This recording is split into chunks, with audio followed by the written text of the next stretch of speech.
నిజమైన భక్తి అంటే ఏమిటి? డబ్బుతో చేసే పూజనా? లేక హృదయంతో చేసే ఆరాధననా? ఈరోజు మనం మహాశివరాత్రి వస్తున్న సందర్భంగా ఒక సాధారణ మనిషి చేసిన అపూర్వమైన భక్తి గురించి తెలుసుకోబోతున్నాం. ఈ కథ మీ హృదయాన్ని తాకుతుంది.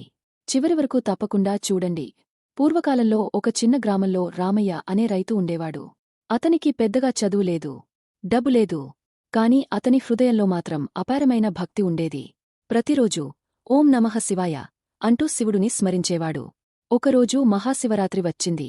గ్రామంలోని అందరూ కొత్త బట్టలు వేసుకుని పూజా సామగ్రి తీసుకుని ఆలయానికి వెళ్లారు. కాని రామయ్య దగ్గర ఏమీ లేదు. శివయ్య, నాకు పూజ చేయడానికి ఏమీ లేదు.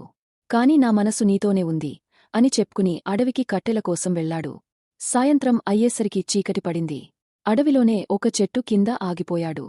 అతనికి తెలియదు, ఆ చెట్టు క్రింద ఒక చిన్న శివలింగముంది. ఆ రోజు రాత్రి అతనికే తెలియకుండా ఆ చెట్టుమీద ఉన్న ఆకులను కోసి కిందకు వదులుతున్నాడు. అవి బిల్వపత్రాలు. అవి నేరుగా శివలింగంపై పడుతున్నాయి. ఆ రోజు అతను ఏమి తినలేదు. ఆ శివయ్య గురించి ఆలోచించుకుంటూ ఏమీ తెలియకుండా ఉపవాసం చేశాడు. రాత్రంతా నిద్రపోలేదు. తెలియకుండానే జాగారం చేశాడు. ఇలా తెలియక చేసిన పూజ మహాశివరాత్రి నాడు జరిగిన పవిత్ర ఆరాధనగా మారింది.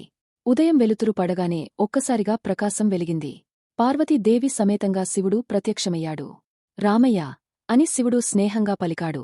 నీవు తెలియక చేసిన ఉపవాసం, జాగారం, బిల్వార్చన నాకు ఎంతో ప్రీతికరమైనవి.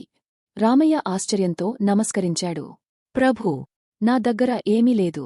నేను పెద్ద పూజలు చేయలేకపోయాను. శివుడు నవ్వుతూ అన్నాడు, నాకు కావాల్సింది బంగారం కాదు, నీ హృదయం. నిజమైన భక్తి ఉన్న చోటే నేను ఉంటాను.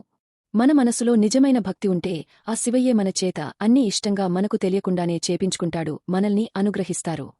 మహాశివరాత్రి అంటే కేవలం ఒక పండుగ కాదు.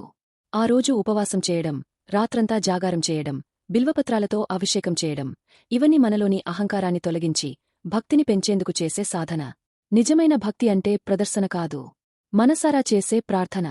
మనం పెద్దగా పూజలు చేయలేకపోయినా ఒకసారి ఓం నమః శివాయ అని హృదయపూర్వకంగా అంటే చాలు, మనల్ని అనుగ్రహిస్తారు. అంత గొప్పవాడు శివయ్య. శివయ్య ఆశీస్సులు మీ అందరికీ కలగాలి. ఓం నమః శివాయ.